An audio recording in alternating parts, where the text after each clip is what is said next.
अल्हम्दुलिल्लाह रब्बिल आलमीन वस्सलातु वस्सलामु अला रसूलिहिल अमीन अम्मा बाद क़ाल अल्लाहु तआला फ़ी किताबिहिल करीम अऊज़ु बिल्लाहि मिनश शैतानिर रजीम बिस्मिल्लाहिर रहमानिर रहीम अल्हम्दुलिल्लाहि रब्बिल आलमीन अर्रहमानिर रहीम मालिकि यौमिद्दीन इय्याका नअबुदु व इय्याका नस्तईन इहदिनस सिरातल मुस्तकीम सिरातल लज़ीना अनअमता अलैहिम गैरिल मग़दूबि अलैहिम वलद्दाल्लीन। प्रिय दर्शक वृन्द, आज म सूरा अल फातिहा को प्रकाश में मानिसहरू कसरी पथभ्रष्ट भए र कसरी अभागी भए यसको बारेमा केही बताउन चाहन्छु। सूरा अल फातिहा कुरान को सबभन्दा पहिलो सूरा हो जो हरेक मुस्लिम आस्थावान हरेक नमाजमा र नमाजको हरेक रकातमा पढ्छन्।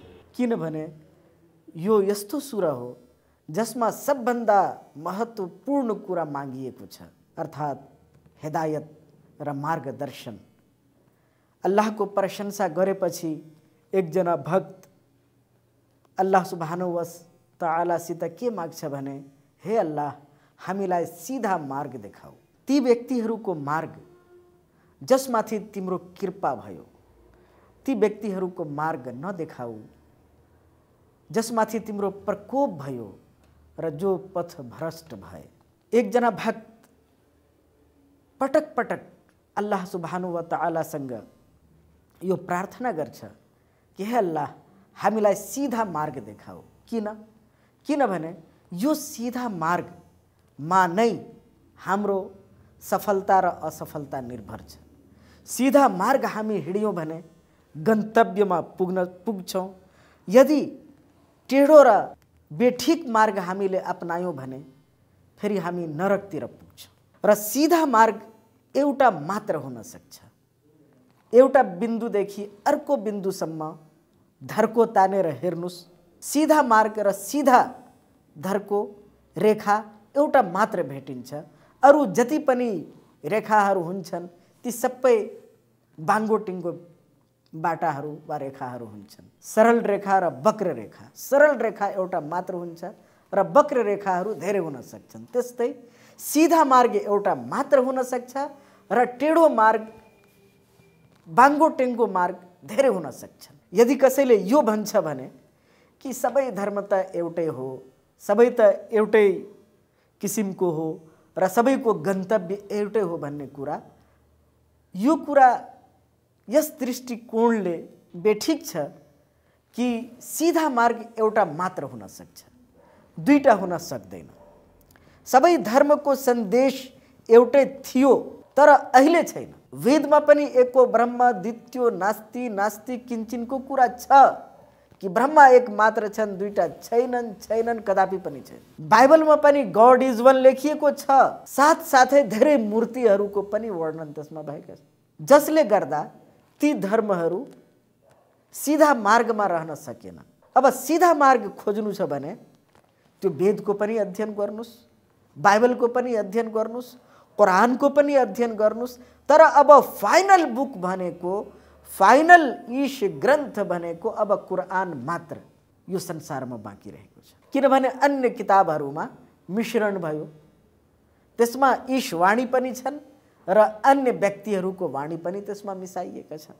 तसर्थ शुद्ध ईशवाणी मात्र कुरानमा छ र यो कुरानबाट मात्रै हामी सीधा मार्ग प्राप्त गर्न सक्छौँ। अब यो दुवातिर हामी हेरौँ।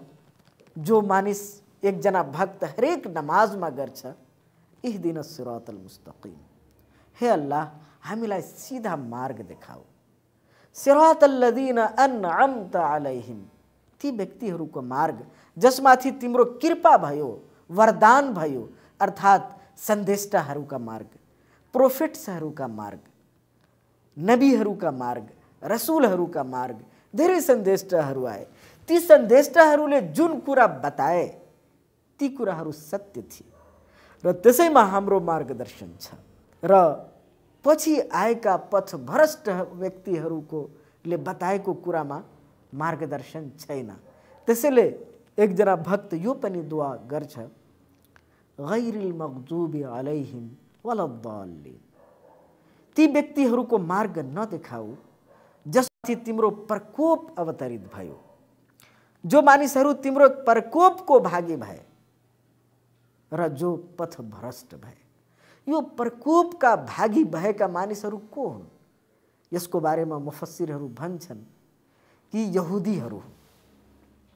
जब जब कुनै सन्देष्टा आए तब तब तीन किसिमका प्रवृत्ति मानिसहरूले दिखाए।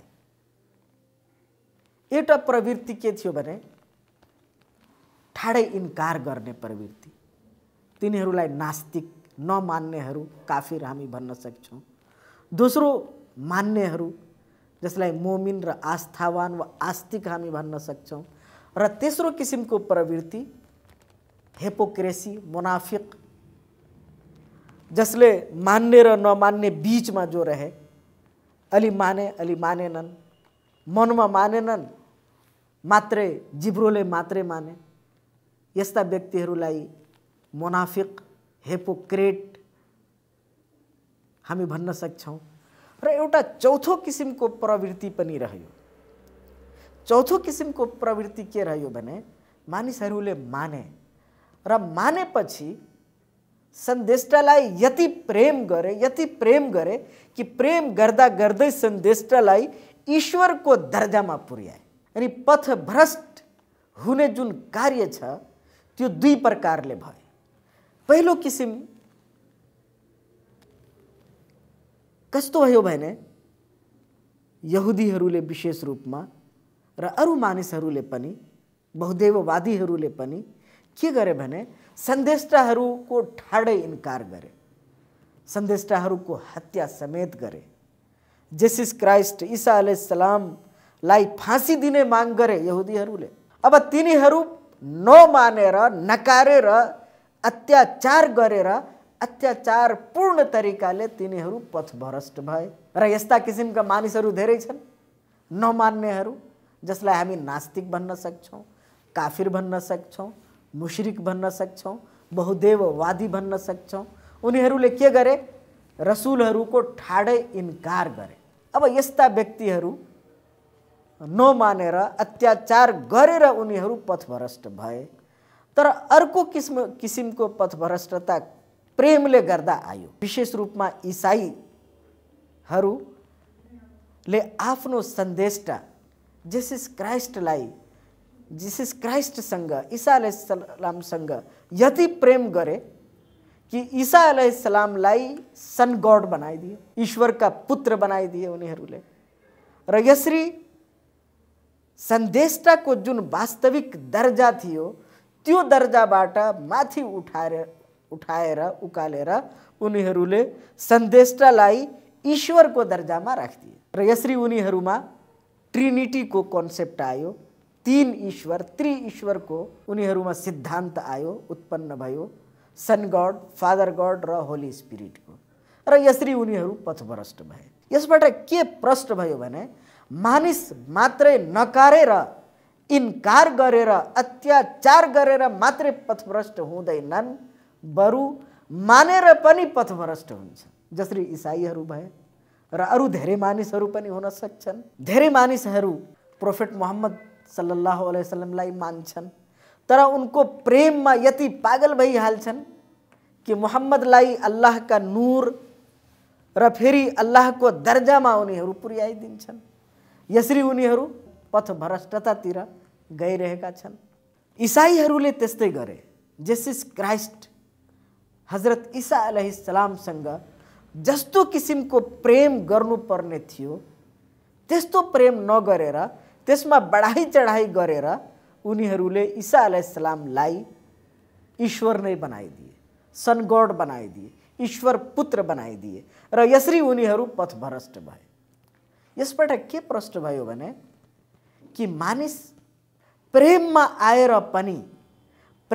आएर डिसब्यालेन्स भएर पनि पथभ्रष्ट हुन्छन् र हुन सक्छन्। अब हामी आफ्नो इमानको, आफ्नो आस्थाप्रति हामी विचार गरौँ कि हाम्रो आस्था कस्तो छ, हामी कुनै सन्देशटा वा महापुरुषको प्रेममा यति अगाडि त हामी बढेका छैनौँ कि त्यसलाई, त्यस महापुरुषलाई हामीले ईश्वरको दर्जामा पुर्याइदिएछौँ, त्यसैको पूजाआजा सुरु गरिदिएछौँ। अब ती सन्देशटाहरू के को लागि आएका थिए? एक ईश्वरको बाटो र मार्ग बताउनको लागि।